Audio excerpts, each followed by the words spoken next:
Pai, muito obrigado porque a gente pode te adorar, a gente pode cantar para você. A gente tem palavras maravilhosas na tua Bíblia que podem ser cantadas e ao mesmo tempo que a gente te adora, a gente chega mais próximo de você. E cada vez que a gente chega mais próximo de você, a gente chega mais próximo de quem nós fomos feitos para ser. Muito obrigado por sermos teus filhos. E a gente quer reconhecer a tua mão mesmo nos dias mais difíceis. Mesmo naqueles dias que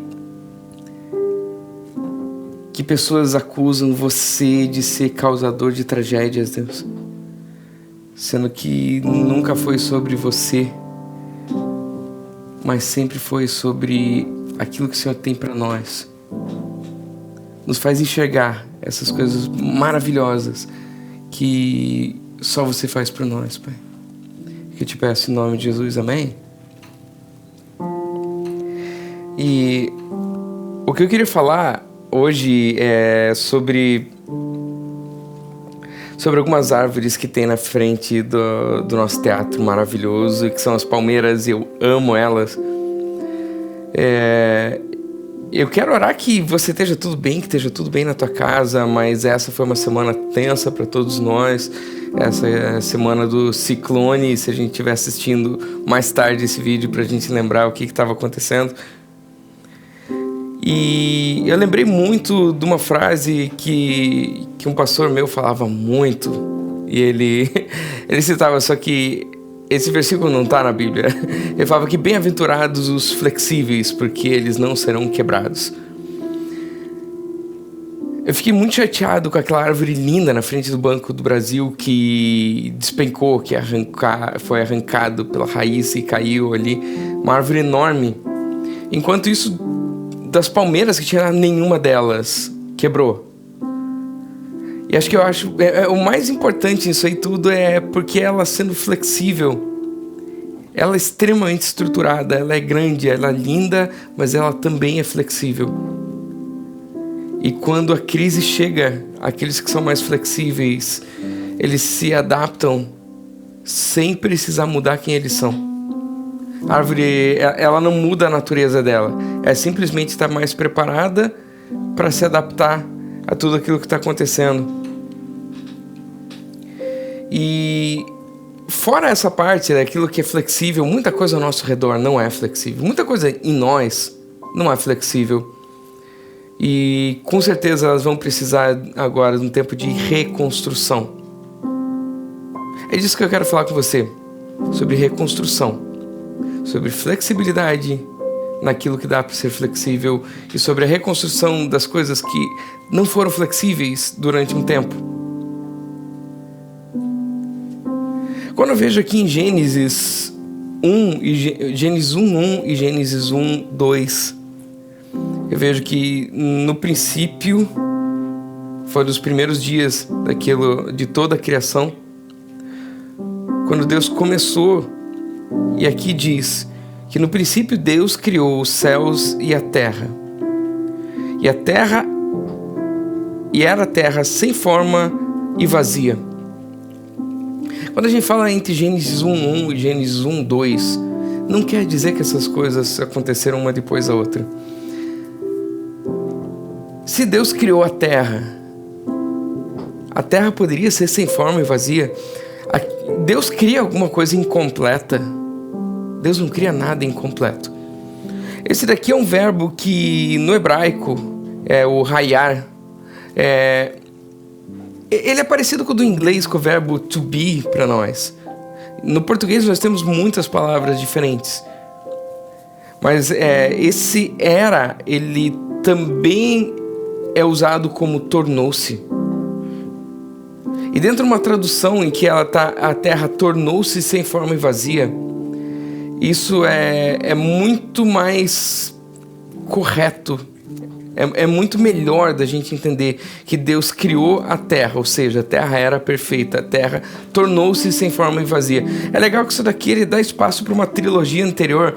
Ele mostra que a criação começou ali, mas existe espaço para muita coisa. Eu pessoalmente acredito, tenho essa convicção de que o maior lapso de tempo na Bíblia inteira fica entre Gênesis 1:1 e entre Gênesis 1:2.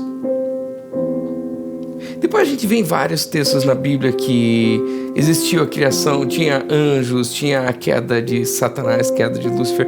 Tem muita coisa que aconteceu naquele meio daquilo ali. Mas a terra tornou-se sem forma e vazia. O início da Bíblia já fala de uma reconstrução.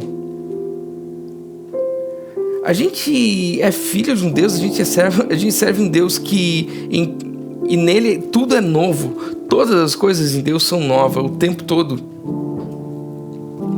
Então, antes dele falar do haja luz de todas as coisas, no princípio criou Deus os céus e a terra. Tudo era perfeito, porque Deus é perfeito. Ele não faz nada pela metade. Mas tudo aquilo que aconteceu depois, então, é um processo de reconstrução daquilo que foi perdido entre Gênesis 1:1 e Gênesis 1:2. E a Bíblia inteira, ela vai passando como uma árvore que é quebrada e como que a coisa vai ser reconstruída. A gente estando em Blumenau, uma das características de Blumenau é a capacidade de se reconstruir. Quando passou aquele ciclone, eu acordei na manhã seguinte e parecia que nada tinha acontecido. As ruas estavam limpas, não tinha luz em nenhum lugar quase, mas a parte de limpeza estava tudo feito, já estava pelo menos as folhas grandes recolhidas para o cantinho. E enquanto eu estava lá lamentando e chorando aquela árvore grande que quebrou, todas as da frente do nosso teatro lindo, estavam todas intactas, estava tudo bonito porque elas eram flexíveis. O prejuízo é a única hora onde a gente realmente tem uma oportunidade para ver se a gente confia em Deus.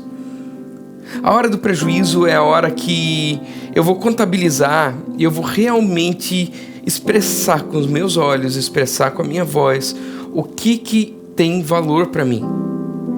Eu vou expressar se eu estou preocupado com as coisas ou se eu confio em Deus, se eu confio que Ele sempre fez tudo bem feito ou se Deus vai me deixar faltar alguma coisa.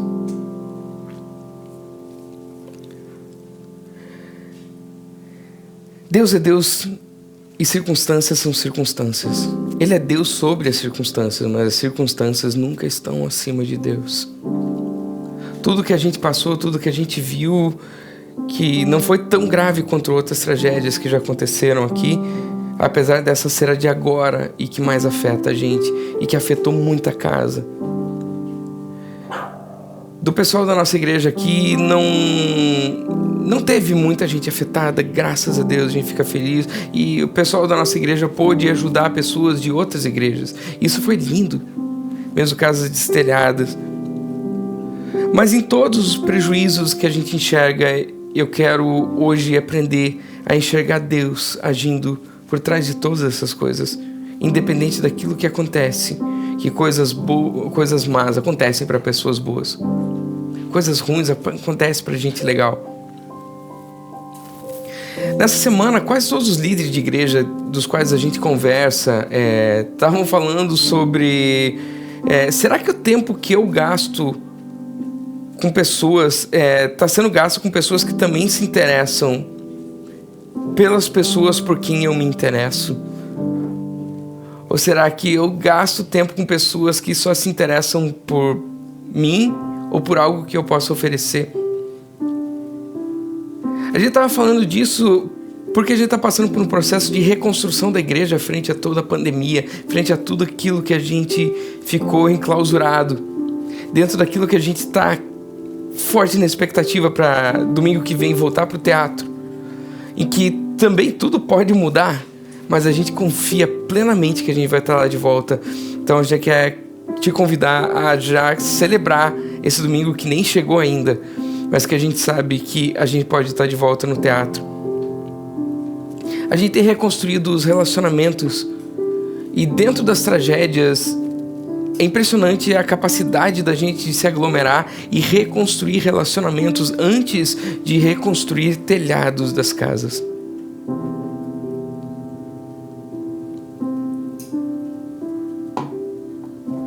A melhor maneira da gente estar próximo de pessoas é quando a gente serve junto delas. Quando a gente está servindo a cidade dentro das coisas que a gente pode fazer, é o momento que a gente mais se aproxima das outras pessoas. E servir junto é sempre um ganha-ganha. Servir junto, aquele que serve ganha, o outro que está servindo com ele ganha, a obra que a gente está fazendo ganha.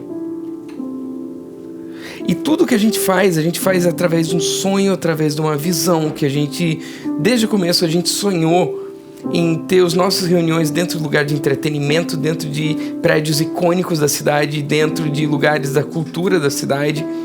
E a gente acredita que existe uma mensagem muito forte para esse ambiente. A gente acredita que todos os dias que a gente vive dentro desses lugares, nenhum dia desses é desperdiçado. Não existe custo alto demais quando a gente valoriza o que está fazendo. De tudo isso que a gente viu, quando uma tragédia nos atinge, o que vale pra gente? O que realmente vale? Aonde que a gente põe a nossa esperança? Em que algo vai melhorar? Em que dias normais vão voltar? Ou que aquele Deus que está conosco, Ele sempre vai estar conosco e Ele nunca vai deixar que nada falte?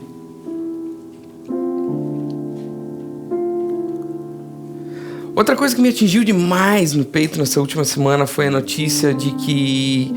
Eu espero que você já tenha ido em alguma apresentação do Cirque du Soleil, porque agora não vai mais.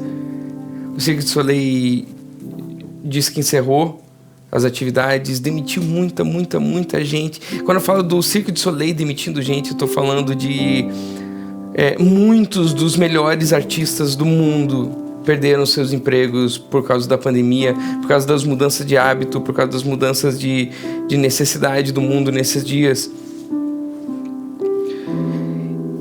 E às vezes eu tenho visto, quanto mais a doença avança, mais o medo da doença avança, mais pessoas estão dispostas a deixar de lado, deixar para trás justamente aquilo que nos torna humanos. Justamente as características que nos fazem sentir humanos e grandes conquistas como o Cirque du Soleil, que para mim é um auge de toda a arte humana. Ele fechou as portas por causa do medo que está por todo mundo. A notícia de que mais de 50% dos brasileiros estão desempregados. O que vale de verdade para nós? O que realmente vale a pena? Tanta gente construiu a vida atrás de segurança, atrás de uma carreira que vai dar um emprego estável e no final vai dar uma aposentadoria. Ao invés de alugar o lugar onde eu quero morar, eu prefiro comprar porque daí ele é meu para sempre. E a gente tem tido várias oportunidades para realmente pensar, será que se eu construir uma casa vai ser minha para sempre? Ou será que vai passar um ciclone como na cidade de Governador Celso Ramos e leva a casa inteira embora? Será que eu construí a casa? Mas eu construí na pedra, eu não construí a casa na areia. Nesse mundo, nada é durável.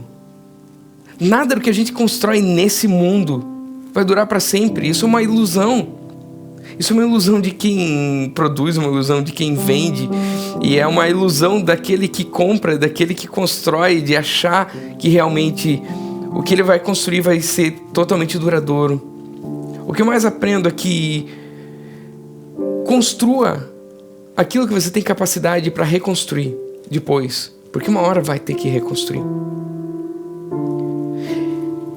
E não carregue tanta coisa que você não precisa, porque ela vai fazer peso demais. E vai chegar uma hora que aquilo vai estragar e você não sabe o que fazer com aquilo que estragou. Eram coisas demais para estar carregando. Isso aqui em Mateus 6, 19 a 21, ele diz: não acumulem nesse mundo tesouros que podem ser devorados por traças, corroídos pela ferrugem ou, pior, roubados. Prefiram um tesouro no céu, pois ali estará salvo das traças, da ferrugem e dos ladrões. Não parece óbvio? Saibam que o lugar em que vocês mais desejam estar é perto do seu tesouro, e é lá que acabarão indo parar. Onde está o seu tesouro, ali está o seu coração. A gente tem entendido, enquanto igreja, sobre investir em coisas eternas. Investir em coisas que realmente duram. Investir em ambições lindas e duradouras. Quando a gente constrói uma cultura, empregos na cultura eles podem ser varridos, mas as mentalidades que a gente constrói, elas são eternas. Uma música que a gente compõe, ela pode estar sendo tocada ou não, mas ela é eterna.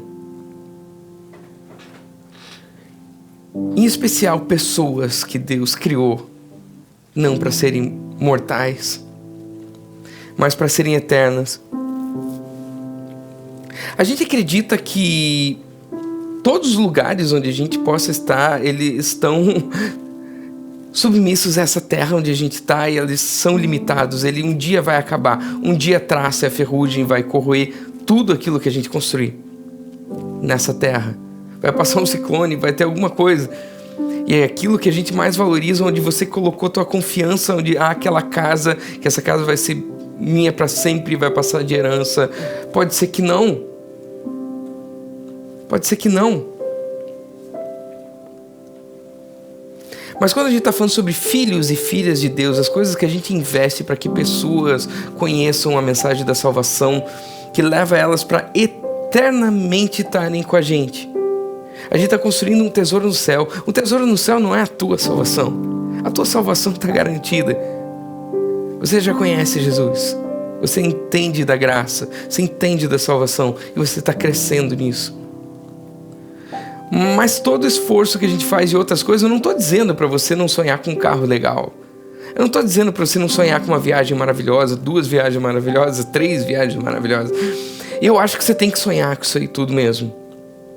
Mas que a tua ambição, ela não se limite a esse tipo de coisa. Que a tua ambição, ela olhe para a eternidade e veja naquilo que realmente vale a pena se dedicar. Quantas vezes eu vejo, e já com pessoas que tentei, e vou tentar de novo outro dia, quando a gente fala que não, vamos fazer uma igreja onde a gente está aqui no principal teatro da cidade, onde a gente está fazendo isso daqui. Ah, não, mas vamos aos pouquinhos. Cara, aos pouquinhos eu cansei de seguir igreja por todo lugar. Nenhuma igreja vai crescendo aos pouquinhos e chega até lá. Ela começa a se consumir nos seus próprios orçamentos que tem lá, e novos projetos e outras coisas, e de repente ela está mais segura num prédio próprio, e ela vai cada vez mais puxando com que as pessoas convivam dentro daquele prédio e menos em outros. E a gente quer levar o evangelho para os prédios que já existem na cidade, para que as pessoas já vão lá naqueles lugares, e ali elas já são relevantes. Elas não precisam aprender a ser relevantes. Ela não precisa virar o tio da suquita para tentar ser legal com o jovem. Ele simplesmente é quem ele é, porque ele está no lugar que ele está acostumado a conviver. Então a gente começa a ver, vários projetos levando para pessoas e falava, não, mas vamos fazer isso aqui num lugar mais barato. Eu não estou dizendo sobre desperdiçar recurso nenhum, nem dinheiro. Eu só estou falando de saber exatamente onde você quer chegar. Porque eu só quero poder construir aquilo que a gente possa reconstruir de volta. Como a gente está reconstruindo uma igreja maravilhosa e linda, para a gente conviver com pessoas que é que a gente mais quer estar perto. Tudo isso que a gente faz, a palavra-chave por trás disso que a gente está construindo chama consistência. E a gente nunca para de fazer, porque é uma consistência guiada por uma paixão. A paixão que define a nossa consistência, a nossa paixão pela colheita, a nossa paixão por almas, a nossa paixão por fazer o reino de Deus crescer naquilo que é eterno. Isso nos faz com que semana após semana a gente esteja preparando coisas, a gente esteja convidando pessoas, tomando café, saindo junto, compartilhando a palavra e construindo algo que realmente dura, algo que vai ser eterno. Claro que outras igrejas fazem trabalhos maravilhosos e o que elas fazem é eterno. Mas eu estou tentando chamar a atenção para algo que pensa no futuro. Eu quero te chamar a atenção para algo que eu entrego a minha vida por fazer. Eu te chamo a atenção para algo que, quando eu era mais jovem, ao invés de eu entrar direto no seminário para ir ser pastor, eu tentei pegar um outro atalho na vida e ir pela medicina. E dentro da medicina eu me descobri mais pastor do que eu tinha pensado. Para então poder investir pesado em algo que é eterno. É lógico que também podia estar fazendo essa parte pastoral e pedindo com que outras pessoas venham, mas eu quero puxar pela frente e falar: segue junto e vamos rápido, porque o tempo é curto. O tempo que sobra para a gente fazer tudo o que precisa fazer, ele não é tão longo. Na perspectiva eterna, a gente já é mais do que vencedor. Você já recebeu toda a vitória de Cristo. Nem atua a vitória que você tem, você aceita a vitória que recebeu. E quando a gente estava nesses dias vendo de Apocalipse, a gente viu tantas e tantas promessas de coisas que a gente vai receber e que a gente já tem recebido. Tem a promessa da árvore da vida em Apocalipse 2:7, que você não sofrerá a segunda morte do lado de fogo em Apocalipse 2:11. 2:27 fala sobre o maná escondido, a pedra branca da inocência, com onde você recebe um novo nome de Deus. Apocalipse 2:27, poder sobre as nações, a estrela da manhã, tudo isso você já recebeu. Sobre vestes brancas, o livro da vida, uma coluna no templo de Deus, e que Deus nos chama dele, para que a gente se assente no trono com ele. Apesar de toda essa vitória que você já é mais que vencedor, eu quero dizer para você que se você não desistir, você vence. Se você não desistir, você vence. A única derrota que existe para os filhos de Deus é a da desistência. A única derrota que tem é de separado. Porque ou a gente ouve a verdade que é Jesus, ou a gente ouve a mentira que é filha de Satanás. A única coisa que Satanás faz é mentir. E nisso ele é muito bom. Qual voz que a gente tem ouvido? Nessa semana... Hoje, eu estou gravando aqui na sexta-feira. Eu recebi hoje 2 notícias terríveis da mãe de duas pessoas muito próximas minhas. Morreram hoje. Não tem nada a ver nem do que eu vi, nem do Covid, nem do ciclone. Mas hoje mesmo. E eu estava vendo palavra que eu estava indo falar e era justamente sobre isso daqui. E eu achei lá em Colossenses, em 1 Coríntios 15:50 em diante. Ele fala assim: irmãos, eu lhes declaro que carne e sangue não podem herdar o reino de Deus. Nem o que é perecível pode herdar o imperecível. Eis que lhes digo um mistério: nem todos dormiremos, mas todos seremos transformados num momento e num abrir e fechar de olhos ao som da última trombeta. Pois a trombeta soará, os mortos ressuscitarão incorruptíveis e nós seremos transformados. Pois é necessário que aquilo que é corruptível se revista da incorruptibilidade, e aquilo que é mortal se revista da imortalidade. Quando, porém, o que é corruptível se revestir da incorruptibilidade, o que é mortal de imortalidade, então se cumprirá a palavra onde está escrita: a morte foi destruída pela vitória. Onde está, ó morte, a tua vitória? Onde está, ó morte, o seu aguilhão? O aguilhão da morte é o pecado, e a força do pecado é a lei. Mas graças a Deus que nos dá a vitória por meio de nosso Senhor Jesus Cristo. Portanto, meus amados irmãos, mantenham-se firmes e que nada os abale. Sejam sempre dedicados à obra do Senhor, pois vocês sabem que no Senhor o trabalho de vocês não será inútil.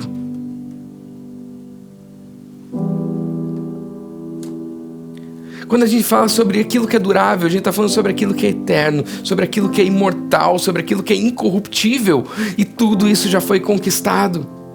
E a obra que a gente faz do Senhor é de levar a palavra da incorruptibilidade para as pessoas, de levar a palavra da imortalidade.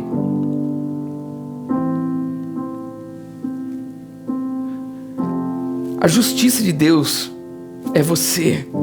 Você foi feito justiça de Deus. Ele se tornou pecado para que você se tornasse justiça de Deus. A força do pecado é a lei, e o fim da lei é Cristo. A gente quer anunciar de cima dos telhados que já foram desmanchados, anunciar de cima dos telhados que Ele é Deus, que Ele já venceu por você, que Ele já venceu por cada pessoa dessa cidade, que Blumenau, ela já pertence ao reino de Deus, ela já é família de Deus. Você que está ouvindo pela primeira vez, eu quero te avisar que você já é da INC. Eu quero te avisar que o que te faz ser da INC não é servir na INC. E se você foi servir em outro lugar, você não é mais da INC. Isso não existe, isso nunca existiu. Eu só quero te alertar para o fato de que aonde você for servir, sirva de verdade. Não tente servir em 2, 3, 4 lugares achando que você vai crescer mais rápido fazendo isso. Na verdade, você vai crescer 2, 3, 4 vezes mais lentamente. Mas escolha algum lugar que tenha uma visão à prova do futuro. E sirva intencionalmente, sirva intensamente. Coloque a tua força de trabalho, coloque os teus recursos, coloque as tuas doações de maneira generosa e poderosa em cima de coisas incorruptíveis, em cima daquilo que é eterno, em cima daquilo que o ciclone não vai levar, em cima daquilo que o Covid não vai levar. E é isso que a gente tem feito, é para isso que a gente te convida. E a gente ora para que nesse domingo que vem a gente esteja de volta no Teatro Carlos Gomes, no teatro mais lindo que existe por aqui. É lá, a partir de lá, que a gente quer falar uma palavra linda que combina com a grandeza e a nobreza daquele lugar. Eu quero te convidar para que você esteja junto e servindo, porque a obra no Senhor não é em vão. Aquilo que você fizer junto da INC Blumenau nunca vai ser em vão, nunca vai ser desperdiçado. É ousado e é para ser mesmo. A intenção é ser ousado. Tão ousado que a gente gostaria de ser quanto um Deus que abandona o trono do universo para ser um bebê entre nós. Isso é extremamente ousado. Maior é o que serve e melhor é dar do que receber. Assim nós entendemos o desejo do coração de Deus. Revisando tudo, a gente experimentou que nem terreno é eterno às vezes, nem imóvel é eterno, nem o dinheiro que a gente investe tem garantia de que ele vai valer alguma coisa amanhã. E as ambições que a gente tem na vida, elas são lindas e elas merecem ser perseguidas, mas elas não devem se limitar às coisas pequenas da vida, jamais, nunca.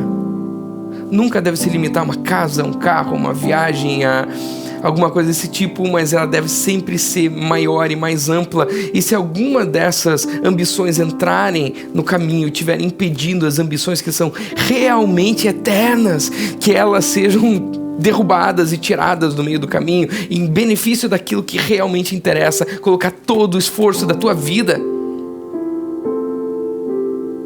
para contar a maior história já contada para a humanidade. Uma história que tem uma origem, que tem um início, que tem um meio e que tem um fim glorioso, que ele só depende das pessoas conhecerem esse fim. E para todos esses que passaram as dificuldades e que estão passando, e que não tem só um respeito pela morte, mas tem um medo da morte, eu tenho uma notícia para você. Jesus venceu a morte. Não tenha medo da morte. Tenha medo de abandonar as pessoas que te amam. Tenha medo, tenha um receio de deixar elas. Mas a Bíblia fala que você que já tem Jesus, você não morre mais, você dorme. A tia Eliane dorme. Dorme. Porque o Filho de Deus, ele não morre mais. Ele dorme para depois acordar num corpo incorruptível e imortal. São essas coisas que realmente valem para sempre. É por isso que a gente vai falar de Jesus para você, quantas oportunidades a gente tiver. O que mais vale na eternidade toda é grátis, é uma palavra. É a palavra de que Jesus morreu por você. Jesus venceu a lei, venceu o pecado, venceu a morte. E a vida que Ele tem para você não é uma vida de fugir do pecado, é uma vida de desfrutar as melhores coisas de Deus. É uma vida de descansar em cima de uma obra que já foi concluída, que já foi completa, e que você não vai completar ela mais do que ela já está completa. É uma vitória que foi vencida por outro em teu lugar. E é disso que eu quero orar com você, porque Ele fala que todo aquele que nele crê nunca mais vai perecer, mas vai ter a vida eterna. E crer não é nenhum ato, crer é uma mentalidade. Qualquer coisa que fosse um ato, já seria um ato para a salvação. Deus não quer nenhum ato teu para ser salvo. Ele quer que você cruze uma linha que humanamente às vezes é tão difícil de cruzar, de aceitar o que Ele já fez, receber aquilo que já está disponível. Então eu quero muito que você feche os olhos junto comigo aqui e que você repita essa oração muito simples. Repita com os teus lábios e com a tua voz, falando assim: Senhor Jesus, eu te entrego a minha vida. E com essa oração tão simples, a maior transformação da tua vida já começou hoje. E na qual você vai crescer e entender a graça de Deus. E começar a viver mesmo nas situações mais difíceis, um mindset, uma mentalidade de gratidão por Deus.